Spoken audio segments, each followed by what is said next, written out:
The committee will come to order. Without objection, all members may have 5 days to submit statements, questions, and extraneous materials for the record, subject to the length of limitation in the rules.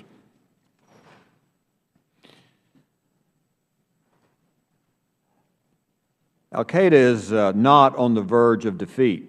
The administration called al-Qaeda's affiliates a junior varsity squad of wannabes.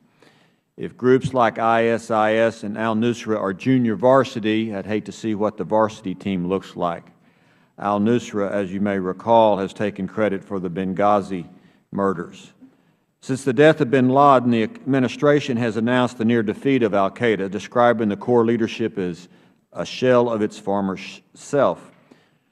But some intelligence officials say that the organization, in fact, is changing and actually franchising.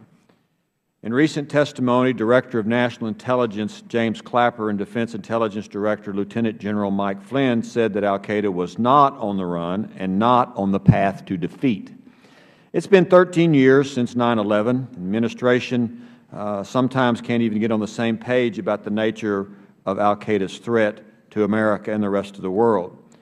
When our soldiers raided bin Laden's home in Pakistan, they recovered a treasure trove of documents, computers, and the like. These bin Laden documents should be publicly released. This would not harm U.S. national security in any way. Actually, it's the opposite. If world-renowned al-Qaeda experts could analyze these files, they could tell us a lot we don't know about al-Qaeda, how they operate, what their vulnerabilities are, etc. For some reason, the administration seems to be pushing back. According to news reports, intelligence officials with knowledge of documents say that they show far more complicated picture of al-Qaeda than the administration seems to be willing to admit. If these documents are not made public, they should at least be provided to the new independent commission that has been established by Congress to study how al-Qaeda has evolved since 9/11. Think of this as a new 9/11 commission. Al-Qaeda has not been reduced to a few old men hiding somewhere in Pakistan. Al-Qaeda and their affiliates have a strong global presence, as we can see by the map that is on each side of the wall. The red areas mark the areas where al-Qaeda is today, and the blue areas mark other terrorist groups.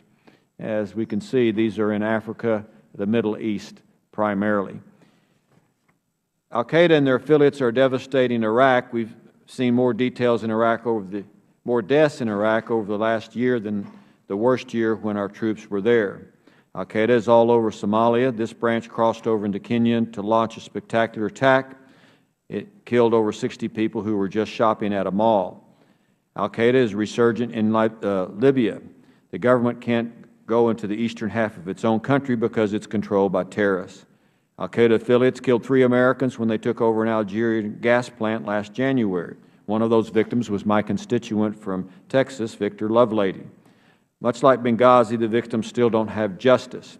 In Syria, groups like ISIS and al-Nusra are the most capable of the fighters. As many as 11,000 foreign fighters have traveled to Syria to join the fight against the dictator Assad.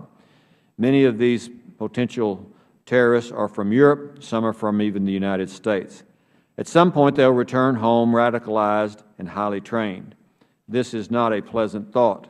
Today, al-Qaeda controls and operates in more territory than it has at any time since its creation. Al-Qaeda on the run? Hardly. Although the use of armed drones and precision kill or capture raids can kill bad guys here and there, this is not a universal strategy or long-range plan. There does not seem to be a whole government plan to disrupt, dismantle, and defeat al-Qaeda. At some point, al-Qaeda could destabilize the entire Middle East and then work its will in North Africa. If it's allowed to go down that road, the consequences for U.S. national security are unthinkable. Al-Qaeda is playing the long-term game. The United States, it's questionable whether we are in the game. The core group of al-Qaeda and many of their affiliates actively seek ways to strike the United States at home and abroad. Many of these plots, luckily, have either been foiled or failed because of incompetence or luck. We need to call this like it is. Al-Qaeda is a robust global organization that's not on the path to defeat. They still have a global plan, a global long-range plan. Until we come to terms with this, we cannot hope to develop an effective approach to defeat them. And I will yield to 5 minutes to the ranking member for his opening statement, Mr. Sherman from California. Thank you, Mr.